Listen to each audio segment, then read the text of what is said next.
Many of us have the benefit of having been the first generations of people who were told you could be anything, love yourself. Like my grandparents, our grandparents people weren't really telling them every day, love yourself, that sort of thing. We got that part of the message, but no one really told us how. Had no idea how to. They didn't know really what that meant. If you want to lean into self-love, you have to start with self-acceptance. Welcome. This is Leading with Spirit, the show that gives you an in-depth look at topics like what it takes to navigate your spiritual journey, how to heal yourself and grow your spiritual gifts, and balanced practices to expand your business and your spiritual leadership. I'm your host, Spirit Bird, shamanic teacher, healer, and author, here to guide you on your journey to becoming your most potent spiritual leader. Hello and welcome back to Leading with Spirit. I'm your host, Spirit Bird, and I'm really excited to have Abiola Abrams with us today. She is a beautiful spiritual teacher. She's a best-selling author, and she's the founder of the Goddess of Manifesting Retreat, which we're going to share more about that at the end of today's episode because that is right around the corner. Her latest works include From Imagination to Reality and The Secrets of the Ancestors' Oracle. She empowers women to manifest abundance and self-love through African goddess wisdom, ancestral healing, and of course, through practical spiritual practices. Abiola, welcome. Thank you so much for being with us today. Thank you so much, Goddess. I'm excited about this conversation. Yeah. So I'd love to actually start. I'm so curious. I talk to a lot of people that are either interested in opening up more spiritually or are starting to play with sharing their spirituality more openly. And I'm curious if spirituality has really been a part of your life, your whole life, or if there was a point where things really shifted for you. Yeah, so I would say that the answer is both. Very interestingly enough, I am a preacher's kid.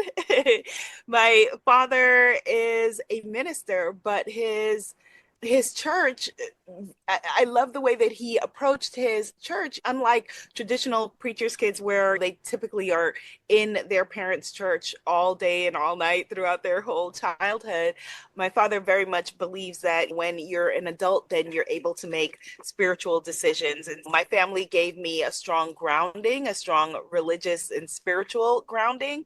But then, as I was able to grow and evolve and take that grounding and really look back at my ancestral roots, I was able to, I feel like, build something greater within myself, which was a combination of having a foundation, but then also being able to build on it. So it's a mix of different energies, a mix of different teachings, mix of different philosophies.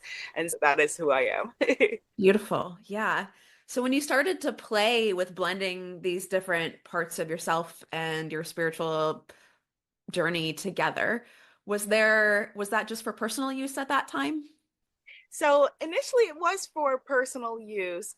I very early in my professional career, I was a professional writer, but I also was doing some motivational speaking. But it was at that time very surface level, there can be like surface level affirmations, surface level motivation that doesn't really reach the soul. And I feel like that was very much the work that I was doing at that time. It's what I had access to in my 20s. It's where I was. And then I went through a very painful breakup, a divorce, actually, unexpectedly, as most divorces are. And I went from that trauma that I felt like really echoed a lot of the pain of my parents' marriage, that I felt like I had recreated a lot of that as an adult very quickly in my own primary relationship at that time. And I went to search for healing tools for myself. Mm. And so, in searching for healing tools for myself, is when I started to explore ancestral practices and ancestral healing. And very interestingly enough, found a lot of the same things that I had been learning from my family echoed in these ancestral teachings. And so, in finding this sacred medicine for myself, I then felt a very strong call from my ancestors, from my spirit guides to bring forward these teachings and really be a bridge or a vessel in helping to encourage and empower others. Oh, yeah. Beautiful. Was that like a slow calling over time, or was there like a moment when you knew, okay, Abiola, I gotta do this now?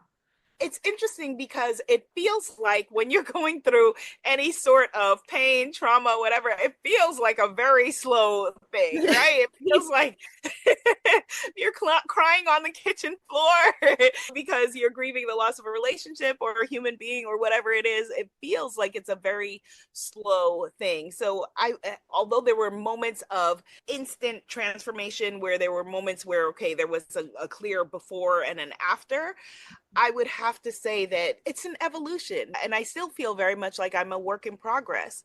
I get all the time people will send me messages that say things like, I've been doing this work for 5 years, 10 years, 20 years, whatever it is. And why am I not there yet? As if we've been trained and taught through our society to want kind of instant solutions. And so people are looking for a hallelujah, I'm healed moment where we're finished and done. And that doesn't really exist. It's more that while we are still here and have the privilege of being in earth school, while we still have breath, if you still have breath, you're not finished yet. And so it's okay to be a work in progress and be like, okay, at this moment I am the very best that I have been, the very best that I could be, and I am excited to see where I'm going. I'm excited to continue evolving. Yeah. That's my favorite part, even though it's my least favorite part too. Yes, yes, Where's it, it it absolutely gonna is. Yes, I remember as a kid watching Oprah, and one time she was talking about exactly what we're talking about. And she said, some days I wake up and I'm like, Lord, don't teach me anything else today. I don't need to learn anything else, because it is often through our painful moments, our most painful moments, that we are learning and growing and expanding the most. Yeah. Yeah. Yeah. Can I ask you actually a personal question? There'll Please probably do. more, Yeah. but I'm curious when you were sharing, the splitting from your partner and going through the divorce and seeing a mirror with your parents' relationship. I'm curious, I'm sure there's plenty of lessons there, but I'm curious what you really learned about yourself in that process, if you don't mind Yes. sharing. Oh, absolutely. What I really learned from that process was that if you're reaching for self-love, most of us who are on the planet right now, except for maybe our beloved boomers, love to my parents and all of them, but most of us who are on the planet, many of us, I'll say not most of us, many of us, pardon me, many of us have the benefit of having been the first generations of people who were told you could be anything, love yourself. Like my grandparents, our grandparents people weren't really telling them every day, love yourself, that sort of thing. And we got that part of the message, but no one really told us how because they didn't know. So even though my parents told me, love yourself, they didn't tell me how because they had no idea how to. They didn't know really what that meant. And my biggest lesson that I learned through that and other turmoils after that is that if you want to lean into self love, you have to start with self acceptance. You have to start with self-acceptance just on a basic level. So if you don't know, what it means to love yourself or what that could be for you, just begin with acceptance. I accept me. I accept whatever it is. If it's a physical thing, I had challenges with disordered eating when I was younger. If it's a physical thing or if it's an emotional challenge that you're having, start with acceptance. Just start with self-acceptance. Just because with that, you're not trying to do anything. Mm. You're not trying to make anything happen. You're not trying to force anything. It's okay. I just accept myself. And then from there, you can lean into evolving, growing, expanding, all of those things. Mm-hmm. Yeah. Yeah, I definitely relate to that. And for me, that's part of the ongoing journey as well. Is okay, now there's a new layer of acceptance, a new part of myself that I'm seeing that I didn't see before. And there's a new process of actually engaging with that part of me and letting her in, not being so hard on her. not being so hard on her, just letting her be, just letting her be. That's it exactly. Just Mhm. letting her be. And it's very much as with my parenting journey, I am the mom to a almost 3 year old. She'll be 3 in a month. And exactly the same things that I want for her. I want her to just let herself be. I want her to know that it's okay to be angry. I want her to know that it's okay to be joyful. I want her to know and accept the full expansion of who she is. It's exactly the same way that I had to reparent myself, and that I encourage everyone who is watching and experiencing this conversation between us to know that they have now the power to reparent themselves. So whatever we experience with the well-meaning folks who raised us, that now we get to reparent us. Like, how wonderful is that? Mhm. Yeah, super exciting. I think that's part of the joy. Again, it can be challenging at times. And for me, what really helps me move forward is getting outside of myself and just looking at the process and really loving the process for what it is too. Oh my gosh, like we get to do this? This is Yeah, so wild. that's the energy. That's the energy right there. That it's, we get to do this. Not, oh, we have to do this. Why am I not there yet? Why haven't I? Yay. We get to now, oh, okay, there's a new thing to explore here. Even having a curiosity about ourselves. And when we see new issues or challenges or things coming up, being curious about that. Oh, okay, I didn't know that I would feel that way. I didn't know that I would have that fear. Let me take a look at that and see what that could be.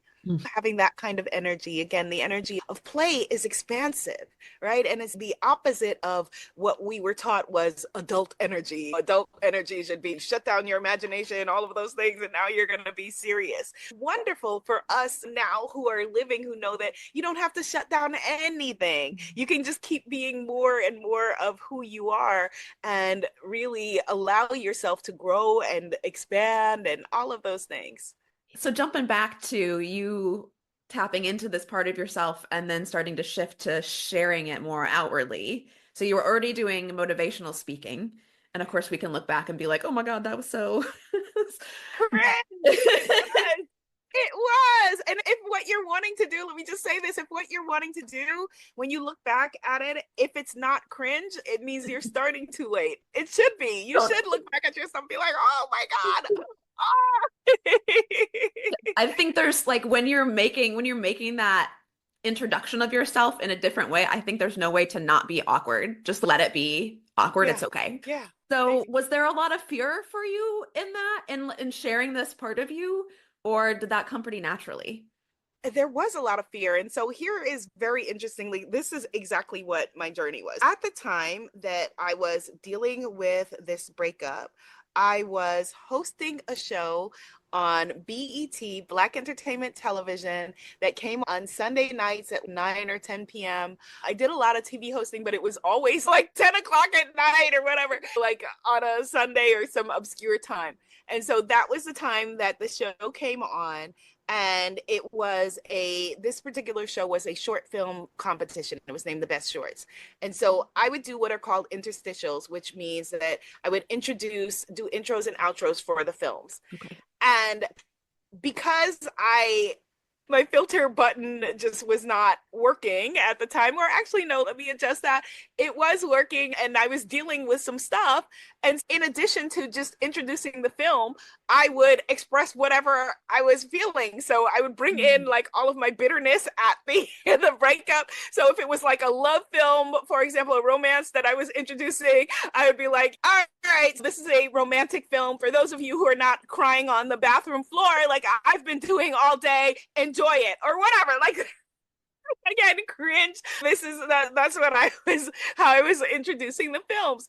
And so, very interestingly enough, as I was talking about my breakup within this structure, people started to send questions into the show for me about relationships. Mm. Very weird, right? So I was talking about that, and they started asking me for relationship advice. And so then I had this weird tenure in my life where I was then giving people advice around relationships. And then I said, wow, okay, this was now turning into something when someone approached me at a wedding and she wanted some coaching. And I was like, okay, I need money. Sure, why not? And then was like, oh, okay, let me go get some training. And then I went and started to do training for coaching and hypnosis and other healing modalities. And that sent me on a deeper journey. Then I started to integrate some of the things that I learned when I was younger, a lot of the motivational things that I had read, like in my parents' private library growing up, and being a daughter of Oprah, as we all were at that time, and all of that, just bringing all of that now and giving myself a foundation, at least a structure with which to approach it. And then as I started to do that, it then sent me on a deeper journey. It then sent me on, as I was working with other people on their challenges and issues, it sent me on a deeper journey of healing for my own. Yeah. Amazing. What a fascinating story. Yeah, yeah, it was. And so people were tuning in to watch short films, which at the time, this is 2008, 2009 or so, at that time, with YouTube being in its infancy, short films were still, and I was in grad school at the time, short films were still very much, it was an art form. And so people were tuning in to see these artistic films and not knowing that they were living through my personal breakdown that I was experiencing at the moment as well. And so also an interesting part of it was then, as people were sending me the questions and I was answering and giving advice, at that time, blogging was very big as well. And so I had a blog where I would answer their questions also that I couldn't get to on air on the blog. And that led to other things as well. Oh, yeah. I think just a quick side note, I think this is interesting. One of the themes I like to talk a lot about just all the time, really, but on the show especially, is spiritual gifts and the way that they move from person to person and into our lives. And I find one of the ways that I experience gifts is I'll start to notice a theme or something that comes up.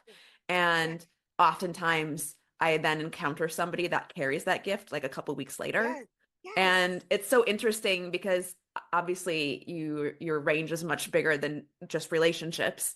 And also the last couple of weeks, that has totally been the theme of exploration of who we are in and out of relationships and understanding like when we have threads or attachments that are still hanging on, why those are there. And anyway, I just think yes, it's really interesting yes. because I did not know this It's about you. interesting. That's where that's coming through. Yeah.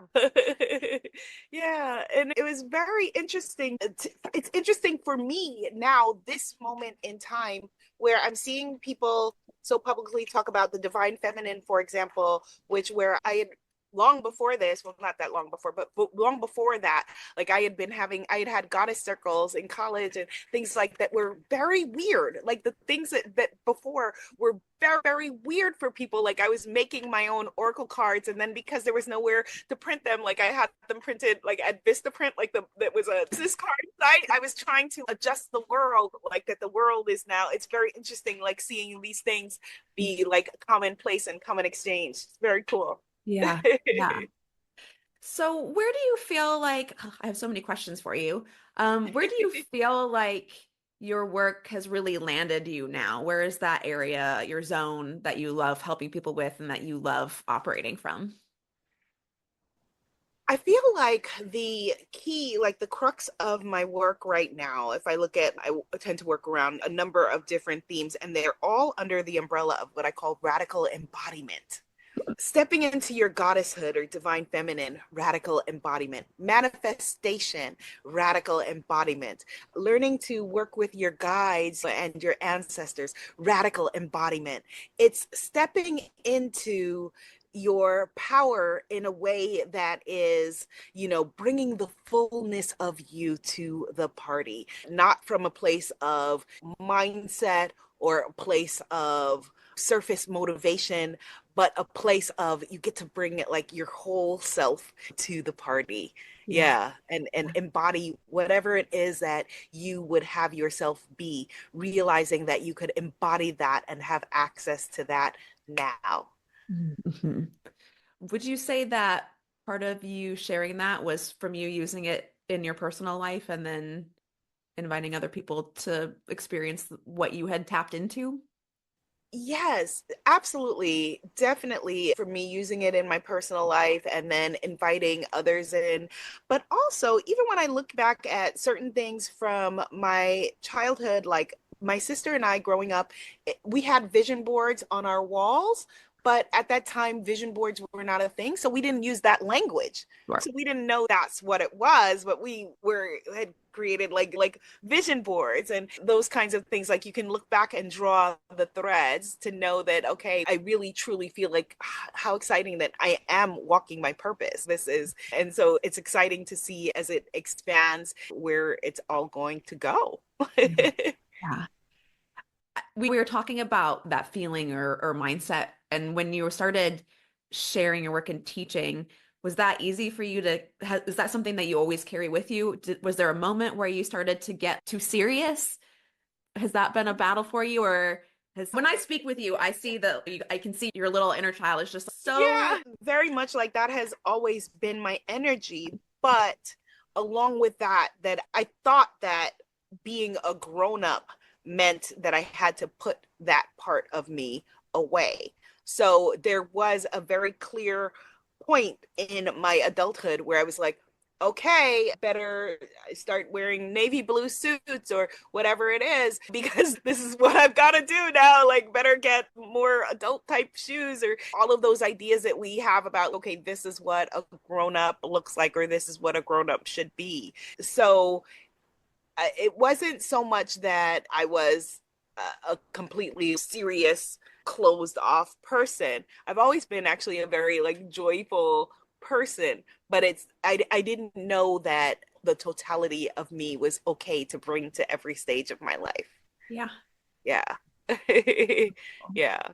Is has working with the goddess energy helped you with that as well? Tell me a little bit about that. Absolutely. Absolutely. And I'm feeling actually the call to, I'm going to pull a card for us Okay. from one of my decks. This is the African Goddess Rising Oracle.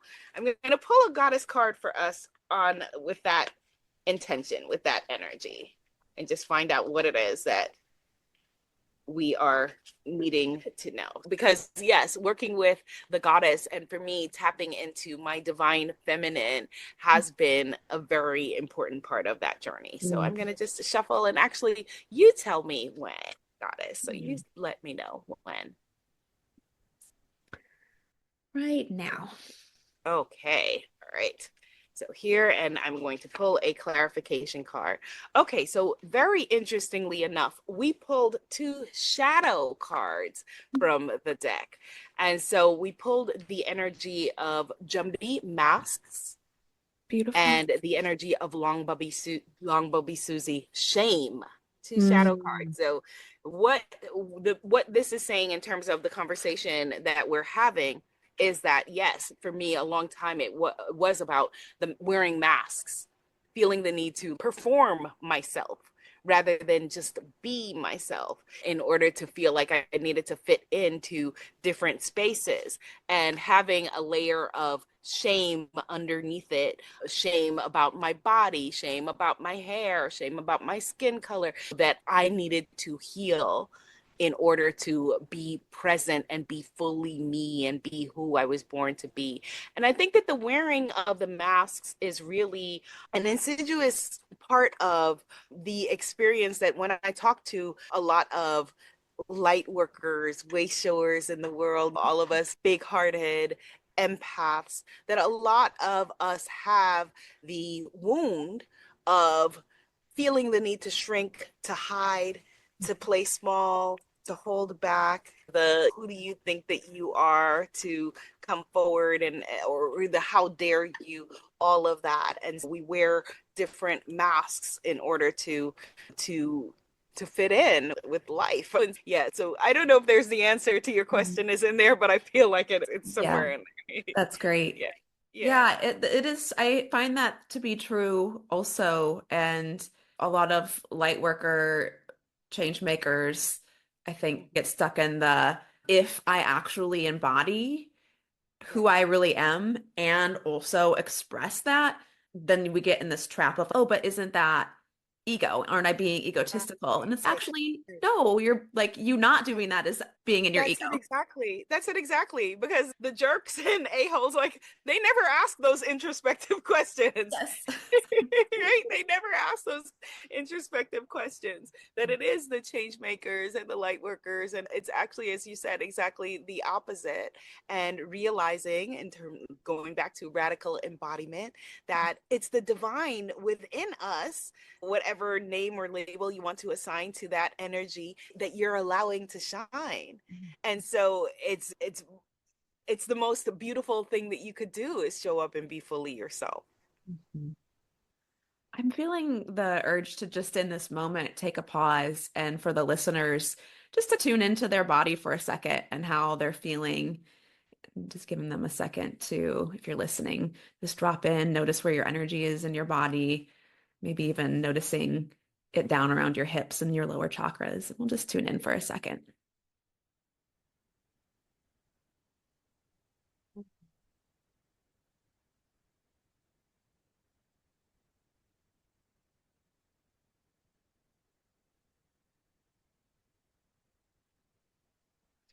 Yeah, and really letting yourself just be present and also show up without that filter between you and the world.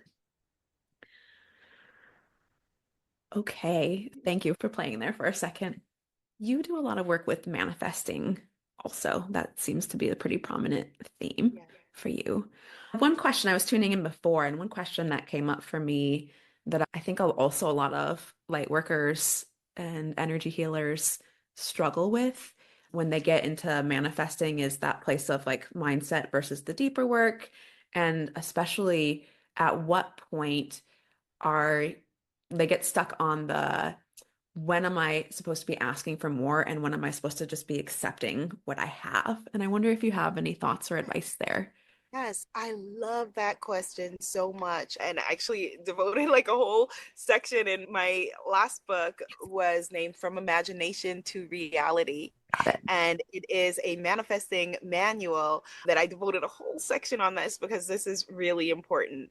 You're asking, meaning if you're watching this or listening to this, you're asking for more is not you being greedy or selfish or not accepting. It is a part of the expansion of the universe. It's a part of the expansion of consciousness.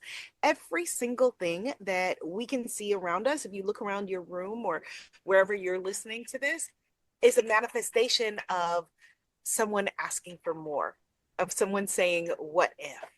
So the fancy devices that we're having this conversation on are a manifestation and output of someone asking for more. Where I think that people are getting tripped up, as you said, is in that gap of acceptance. And so you can be grateful. I feel like that is the energy that heals that gap. You can be fully and completely grateful for every aspect of your life, grateful for who you are, grateful for the things that you have, grateful for the people in your life, grateful for your purpose and what you do, and still be excited about the expansion. Mhm. So, a great example of it is if we look at our own growing and who we are. So, my baby girl, as I said, is going to be 3 years old. A short time ago, she was learning how to talk and learning how to walk. And so, even though when she was learning how to walk and talk, and we were fully in that space, I was fully present with her in that and fully Mhm. in the acknowledgement of who she was at that time. It wasn't the energy of, oh my God, this is so boring. I can't wait until you can walk and talk. Let's just move out of this space, or how annoying, or anything like that. We were fully present in that moment and still excited about who she would become and what the next stage could be, right? So even right now, we're in this moment. I'm in this moment of potty training and all of those things, and present in that, and the excitement and the wonder and annoyance and poopy diapersness of all of that, of all of those moments of us going to, we were somewhere, we were at a family member's game last weekend, and she's, Mommy, I have to go potty. I'm like, okay, it's all right. She had on a pull up, and she's, I have to potty in our potty at home. Like, she could only, we had to leave because she could only use that. But in all of that, we could still be fully joyful and present and have gratitude for that. And think about, wow, my God, one day this person's going to be 4 and then 5 and then 6 and all of the things that they're going to do, and make plans for who they're going to be and save for her in college and all of that. But that doesn't take away from the joy of the moment. So the very same for us when we are manifesting, when we are creating, you can and should have deep gratitude. Gratitude is a force magnifier. Gratitude for everything that is present in your life at the moment. Be grateful for this very moment. And you could still have excitement and anticipation and a vision and an imagination for the things that you're creating. Mhm. For those of our listeners that have some visual magic, I just want to point out what a beautiful, gorgeous picture you just painted on this theme that I've been seeing come up from your inner work and how we're constantly evolving and we want to get to the next phase and it feels like forever, but we can also be grateful where we are and how that comes around with the manifesting work also. So again, for the listeners that have that magic, you can tune into that picture that Abiola just created for us. So thank you for that medicine. Welcome, Goddess. Yeah. Yes. Yeah. Yeah. So you've also have a unique way of bringing these different parts of you and your life experience into the embodiment and the manifesting teaching that you do. You have a retreat coming up that's specifically around this, correct? Yes, I just realized I have 2 retreats coming up. So January 10th through the 12th, I have my first American retreat at the Art of Living in North Carolina. My retreats in the past have been Bali, Belize, France, a lot of Trinidad and Tobago, other places. And I've had short-term like workshops and that sort of thing in New York, but this is the first multi-day retreat that I'm having in the Oh, United States. exciting. And that's in Boone, Yes. correct? That's in Boone, yes. And so that's really exciting. And then in June, I have a Kripalu retreat. That information should be forthcoming for soon. So that will be in June. And that's going to be a very interesting experience because I am partnering with this amazing woman, Dr. Deborah Egerton, who is an Enneagram specialist, Interesting. and we've put together a combination of my goddess knowledge with her Enneagram knowledge to Mm, create this beautiful container that's going to be in June at Kripalu. okay. And so who would come to these? What are they going to learn or what are they going to discover in that process? Yes. And so, to either of these experiences, women identified folks are welcome to come on down. These are immersive experiences where we do everything from the expected, like yoga and meditation, to the unexpected manifesting processes, which for me included this specific retreat, howling at the moon. We're going to Yes. have a moon howl, going back to primal energy of creation and birth. And so this is going to be a very deep dive and incredible container. And your folks who listen to this are exactly the kind of people who we are activating to come and play with me in this sacred space. Yeah. So if you're listening and you're like feeling some excitement in your body, don't overthink it. We'll share the links so you can find out all the information and the details, but don't overthink it. Follow that energy. That's what it's all about. Yeah. Yes, absolutely. Absolutely. And I have with the goddess retreat that is happening in June at Kripalu, because I have a new oracle deck that's launching called the Faces of Oshun Oracle. we're also going to be playing with that, deep diving into that energy. Oshun is a Yoruba goddess of love and beauty as a sacred practice and divine feminine energy. We're going to be tapping into that. We're going to be playing with the universal laws, hermetic practices. It's going to be an incredible experience. Beautiful. Oh, I'm so excited for that. Sounds like a lot of fun. Yeah, again, folks that are Yes. listening, gotta jump on that. Yes, absolutely. Absolutely. So we'll definitely share the links for all of your information so folks can get in touch with you and see more about your work and how they can come to one of your amazing retreats. As we wrap up here, which I'm sad to do, but as we wrap up here, I would just love to ask you, in this moment, what is your biggest dream that you have? My biggest dream is that my alarm that I set for this call to remind me of this conversation wouldn't keep going off. But my biggest dream at this moment is, see, let me just tune in, just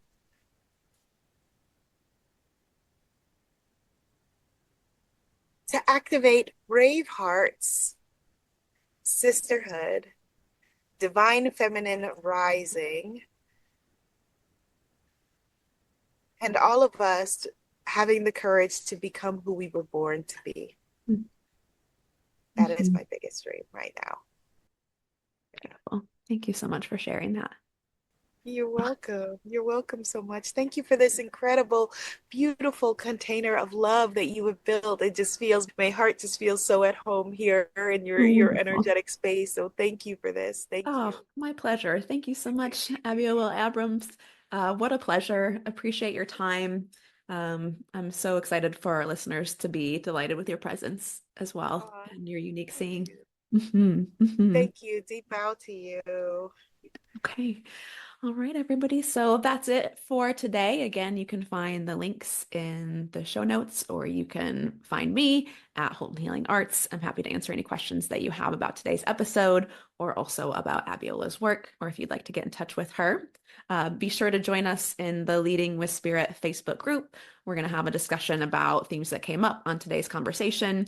I'd love to hear from you. What was your top takeaway? What was something that inspired you? Is there anything that triggered you? Let's get in conversation so we're not just hiding out behind these digital things and enjoy each other's company and wisdom. Thank you all for listening, and we'll see you next time. And thank you again, Abiola. Oh, this is beautiful. Thank you. Mhm. Welcome to today's Q&A episode, where we explore questions about spiritual paths, intuitive gifts, growing a spiritual business, and shamanism. Do you have a question for us? Send us a DM at Holton Healing Arts. This question is from the Leading with Spirit Facebook group member Elise, and her question is, would shamanic healing help my spiritual gifts come online? And the answer for that, of course, is a big ol' yes. And you've got it right, Elise. Oftentimes, the wounds and the gifts are mirrors of each other and related.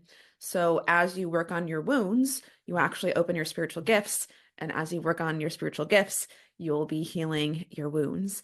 And shamanic healing can help tremendously with this because we're already working in the realm of the unseen. We're already working in the realm of spirit guides.